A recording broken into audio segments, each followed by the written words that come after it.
Memoir of a Snail is an Australian adult stop-motion animated tragicomedy written, produced and directed by Adam Elliot. It stars Sarah Snook as Grace Puddle, Cody Smith McPhee as Gilbert Puddle, Jackie Weaver as Pinky and Eric Banner as James.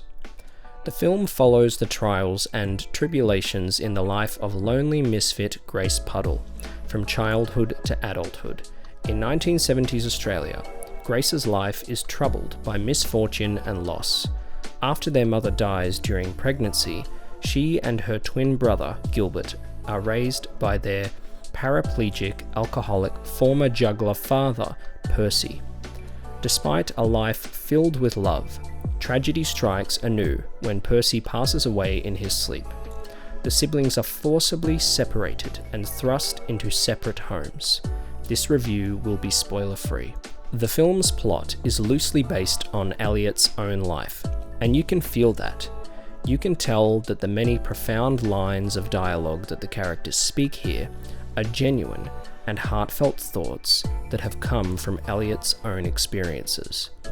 There is passion behind every frame.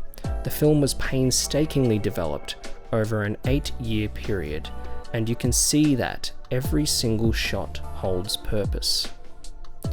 Elliot's vision is fully realized. The film is tightly written and directed. Never does it drag or lose your interest.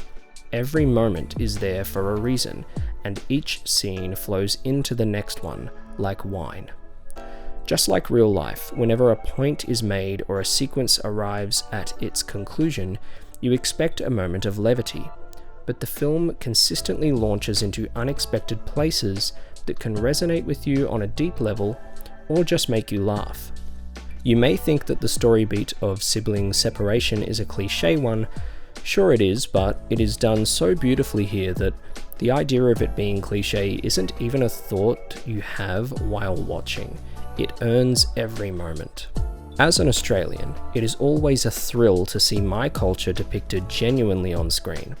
It is rarely depicted properly by Hollywood, who always go for the stereotypical chill surfer guy who is dim-witted and loves to put shrimps on the barbie, despite the fact that we call shrimps prawns in Australia and we hardly cook them on a barbie.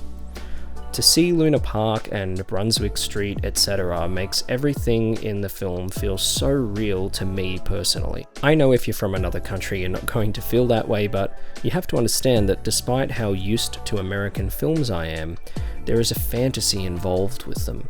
I've never been to America. It, at times, can feel like another world. I immediately relate to great Australian films because it feels like something that could be happening down the street as opposed to across the globe for me. Grace speaks to the loner in all of us, someone that is a victim of their difficult upbringing. Things that were out of their control in their early life lead to them suffering from depression and addiction. She was never given a go. She was never given a solid foundation to stand on. She learns throughout the film that she has to make her own happiness. No one is going to do it for her, despite how kind she is to her fellow man. She does have two people that she truly connects with, and sometimes that is enough. A surrogate mother figure in Pinky, who was hilarious, and Grace's twin brother Gilbert, with whom she shares a deep but circumstantially distant connection with. I loved the rapport between Grace and Pinky, as well as Grace and Gilbert, all of whom struggle with mental illness to some extent, which is reflected in the gloomy sepia tone that the film is drenched in. As someone who is often skeptical of narration, I was immediately on board with this film being entirely narrated by Grace, with some sequences narrated by Gilbert. This is because of how beautifully written the narration was, and how it is designed to sound like a reading of a memoir, naturally. This approach allows you to skip ahead in time without it feeling jarring, because that is what memoirs do. This is why the film is so tight. There is no downtime, and yet the pace allows everything to breathe naturally. The film coins meaningful quotes such as "Life only makes sense backwards, but we have to live it forwards." as well as losing a twin is like losing an eye. You never see life quite the same way again. But it also contains hilarious ones that are a little less weighty, like, for the first time in my life I feel older than I look, and I look like a testicle. As well as someone simply saying bugger in reaction to a death, or yelling dickhead whenever someone drives recklessly near them. This is how Aussies often speak, so this felt very authentic to me. They can go from being philosophical to downright irreverent in a heartbeat, and no one bats an eye.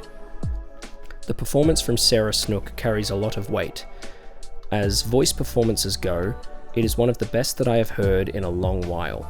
Hollywood tends to do stunt casting for animated films, so the voice acting never feels like it's truly well-rounded. It's always just a big name doing their absolute best to voice act when they don't have experience. Sarah Snook is very expressive with her inflections, but very depressive in her tone. She sounds sad whilst trying to be optimistic. The other actors are all fantastic as well.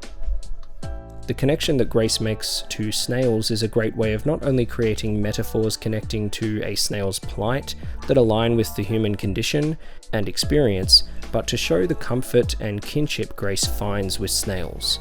Not only does it connect her to her deceased mother, but it shows that sometimes we connect with animals or things more than we do humans. Her snail hat was also very cute. This brings me to the stop motion work. It is masterful. It is meticulously created.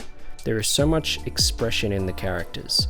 The style is unique. There is so much detail in the backgrounds, from the fabric of the clothing to the bags under the characters' eyes or the wrinkles in their skin. For someone who often takes to 2D animation over stop motion, I found it marvelous. This film is definitely aimed at adults. It deals with lofty themes that would be inappropriate for a child, so if you're thinking of taking your kid to see this, don't be fooled by the stop motion medium. I believe this will be suitable for a teenager though. I thought this film was wonderfully crafted. It is a fully realised vision, full of heart and wit. As an Australian, I definitely recommend this.